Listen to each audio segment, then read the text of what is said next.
বন্ধুরা, আপনাদের মধ্যে সবাই জীবনে একবার হলেও ট্রেনে যাত্রা করেছেন। আপনারা সাধারণ রেলওয়ে ট্র্যাকে সফর করেছেন, কিন্তু আজকে আমি আপনাদেরকে দুনিয়ার এমন কিছু ভয়ঙ্কর রেলওয়ে ট্র্যাকের সম্পর্কে বলতে চলেছি। এই রেলওয়ে ট্র্যাকগুলো দেখার পর আপনারা ভুল করে ওই ট্র্যাকগুলোতে সফর করতে চাইবেন না। এইগুলোর মধ্যে কিছু ট্র্যাক তো এতটাই ভয়ঙ্কর যেখানে দুর্বল হৃদয়ের মানুষদের সফর করতে দেওয়া হয় না। আর কিছু ট্র্যাক তো এমনও রয়েছে যাদের তৈরি করতে অনেক শ্রমিক তাদের জীবনও হারিয়েছে। তো চলুন বন্ধুরা, তাহলে আপনাদের দেখিয়ে দিই দুনিয়ার কিছু ভয়ঙ্কর রেলওয়ে ট্র্যাক। কিন্তু তার আগে আপনাদের কাছে অনুরোধ, ভিডিওটি পুরো দেখুন। সাথে এখনো যদি আমার চ্যানেলটি সাবস্ক্রাইব করে না থাকেন তাহলে দেখুন ভিডিওর নিচে একটি সাবস্ক্রাইব বাটন রয়েছে, তার উপর ক্লিক করে পাশে থাকা নোটিফিকেশন বেলটি বাজিয়ে দিন যাতে এই চ্যানেলের সব ভিডিওগুলো আপনি সবার আগে দেখতে পারেন। মেকলং মার্কেট রেলওয়ে ট্র্যাক, থাইল্যান্ড। বন্ধুরা, এই ট্রেনটি যাত্রীদের জন্য সুরক্ষিত, কিন্তু বাইরে থাকা মানুষদের জন্য এই ট্রেনটি খুবই ভয়ঙ্কর। বন্ধুরা, থাইল্যান্ডের মেকলং রেলওয়ে স্টেশনের ট্র্যাক শহরের জমজমাট একটি বাজারের মাঝ দিয়ে গিয়েছে।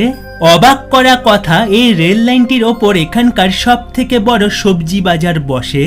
এখানে জায়গা কম থাকার কারণে অনেক মানুষ তাদের দোকানের জিনিসপত্র রেল লাইনের ওপর সাজিয়ে নেয়, কিন্তু ট্রেনের আওয়াজ শোনার সাথে সাথে সব ব্যবসায়ী তাদের জিনিসপত্র রেল লাইন থেকে সরিয়ে নেয়।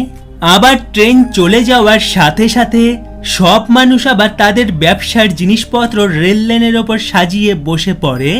আপনারা শুনলে চমকে যাবেন যে ট্রেন আর মানুষের মধ্যে 1 ফিটের দূরত্ব থাকে। এই কারণে এখানে থাকা মানুষের সব সময় তাদের জীবনের একটি বড় ঝুঁকি থাকে, কারণ যে কোনো সময় একটি বড় দুর্ঘটনা ঘটে যেতে পারে। Train to the clouds, Argentina. আর্জেন্টিনায় অবস্থিত এই রেলওয়ে ট্র্যাক দুনিয়ার সব থেকে ভয়ঙ্কর রেলওয়ে ট্র্যাকগুলোর মধ্যে একটি। আপনাদের বলে রাখি, এই রেলওয়ে ট্র্যাকের নির্মাণ 1938 সালে করা হয়েছিল, আর এই রেলওয়ে ট্র্যাকটি তৈরি করতে 27 বছর সময় লেগেছিল। বন্ধুরা, এই রেলওয়ে ট্র্যাকটিকে ট্রেন টু দি ক্লাউডসও বলা হয়। আপনাদের বলে রাখি, এই রেলওয়ে ট্র্যাকটিকে মাটি থেকে প্রায় 4220 মিটার উঁচুতে বানানো হয়েছে। এই জন্য মানুষ এই ট্রেনে সফর করতে 10 বার চিন্তা করে। বন্ধুরা, এই রেলওয়ে ট্র্যাক এন্ডিস মাউন্টেনের মাঝ দিয়ে যায়, আর এই ট্র্যাক উত্তর পশ্চিম আর্জেন্টিনাকে চিলি দেশের সাথে জোড়ে। এই রেলওয়ে ট্র্যাক এত উঁচুতে হওয়ার কারণে এখানকার রেলকর্মীরা প্রত্যেক দিন এই ট্র্যাকের ভালো করে চেকিং করে। Aso Minami route, Japan. এই রেলওয়ে রুট জাপানের সব থেকে ভয়ঙ্কর রেলওয়ে রুট মানা হয়। এই রেলওয়ে ট্র্যাকের কিছু ভাগ পাতলা লোহার পুলের ওপর দিয়ে যায়, যা দুদিক থেকেই খোলা থাকে। এই জন্য ট্রেন চালকের খুব সাবধানে ট্রেন চালাতে হয়, কারণ লোকো পাইলট যদি একটুকুও ভুল করে তাহলে ট্রেনটি ট্র্যাক থেকে বাইরে একদম নিচে পড়ে যাবে। আর এই ট্র্যাক শুধু এতটুকুই ভয়ঙ্কর না, কারণ এরপর আগে গিয়ে এই ট্রেনটিকে অ্যাসো মিনামি আগ্নেয়গিরির পাশ দিয়ে যেতে হবে।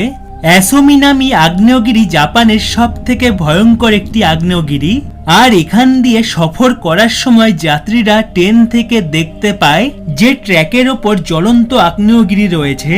যদি কোনো সময় এই আগ্নেয়গিরি বিস্ফোরণ ঘটে তাহলে ট্রেনের ভেতরে থাকা যাত্রীরা আর বেঁচে থাকবে না। Rameswaram railway track, Chennai. বন্ধুরা, আপনারা তো এতক্ষণ দুনিয়ার অনেক ভয়ঙ্কর রেলওয়ে ট্র্যাকগুলোকে দেখলেন, কিন্তু এখন আমি আপনাদেরকে দেখাবো ভারতের সব থেকে ভয়ঙ্কর রেলওয়ে ট্র্যাক। দক্ষিণ ভারতে থাকা রেলওয়ে ট্র্যাক তামিলনাড়ুর রামেশ্বরম পাম্বন ব্রিজের সাথে জোড়ে। এই পুলের পুরো লম্বা প্রায় 2 কিলোমিটার। এই ব্রিজের নির্মাণ আগস্ট 1911-তে শুরু হয়েছিল, আর 24শে ফেব্রুয়ারি 1914-তে এই ব্রিজ সম্পূর্ণ তৈরি হয়েছিল।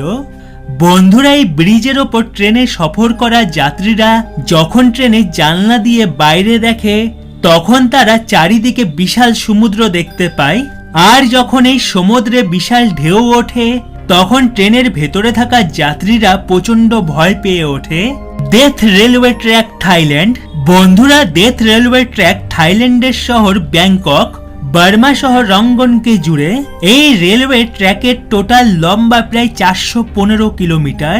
এই রেলওয়ে ট্র্যাক এতটাই ভয়ঙ্কর যে 1947 সালে রেলওয়ে ট্র্যাককে বন্ধ করে দেওয়া হয়েছিল। আর এই বন্ধের পেছনের কারণ জানলে আপনারা চমকে যাবেন। এই লম্বা রেলওয়ে ট্র্যাকটিকে বানানোর সময় প্রায় 90,000 শ্রমিক কুবেই নদীতে পড়ে যাওয়ার কারণে তাদের মৃত্যু হয়। এই কারণে এই রেলওয়ে ট্র্যাকটিকে ডেথ রেলওয়ে ট্র্যাক বলা হয়। বন্ধুরা, এই দুর্ঘটনার পরেও এই রেলওয়ে ট্র্যাকটিকে 10 বছর পর মানে 1957 সালে আবার খুলে দেওয়া হয়। Jakarta railway route Indonesia. বন্ধুরা, ইন্দোনেশিয়ায় চলা হাই স্পিড ট্রেন জাকার্তাকে ইন্দোনেশিয়ার শহর বান্ডুমির সাথে জোড়ে। জাকার্তা থেকে বান্ডুমির সফর মাত্র 3 ঘন্টার, কিন্তু এই 3 ঘন্টা আপনাকে রোলার কোস্টারের রাইড দেওয়ার জন্য যথেষ্ট। এর সাথে সাথে আপনারা অনেক সুন্দর সুন্দর দৃশ্য দেখতে পাবেন। কিন্তু এই সফরের আসল মজা তো তখন শুরু হয় যখন ট্রেনটি ঘন জঙ্গলের ওপর দিয়ে তৈরি ব্রিজের মাঝ দিয়ে যায়। কারণ ট্রেন থেকে আপনারা জঙ্গলের যে দৃশ্য দেখবেন তা দেখলেই আপনারা ভয় পেয়ে যাবেন। Devil's nose railway track Ecuador. বন্ধুরা, এই ট্রেন ইকাডোরের আলাউসি আর সিলাম্বির মাঝে এন্ডিস মাউন্টেনের ওপর দিয়ে যায়। পাহাড়ে অবস্থিত এই রেলওয়ে ট্র্যাক 12 কিলোমিটার লম্বা। 1905 সালে তৈরি হয়েছিল এই রেলওয়ে ট্র্যাক। এই ট্র্যাকের একদিকে উঁচু পাহাড় আর অপরদিকে গভীর খাদ। এই গভীর খাদ দেখে মানুষের জীবন ভয়ে বেরিয়ে যায়। বন্ধুরা, এই রেলওয়ে ট্র্যাক এতটাই পাতলা যে এই ট্র্যাক তৈরি করার সময় প্রায় 100 জন শ্রমিক পাহাড় থেকে পড়ে মারা যায়। এই জন্য এই ট্র্যাককে ডেভিল নোস মানে শয়তানের নাক বলা হয়। তো বন্ধুরা, আপনারা এই রেলওয়ে ট্র্যাকগুলোর মধ্যে কোনটিতে সফর করতে চান আমাদের কমেন্টে জানান। সাথে ভিডিওটি আজ এ পর্যন্তই। ভিডিওটি আপনাদের কেমন লাগলো কমেন্টে জানাতে ভুলবেন না। আর এখনো যদি আমাদের চ্যানেলটি সাবস্ক্রাইব করে না থাকেন তো এখনই সাবস্ক্রাইব করে নিন আর পাশে থাকা নোটিফিকেশন বেলটি বাজিয়ে দিন যাতে এই চ্যানেলের সব ভিডিওগুলো আপনি সবার আগে দেখতে পারেন। ভালো থাকবেন বন্ধুরা, ফিরে আসবো আবার অন্য কোনো ভিডিও নিয়ে খুব তাড়াতাড়ি।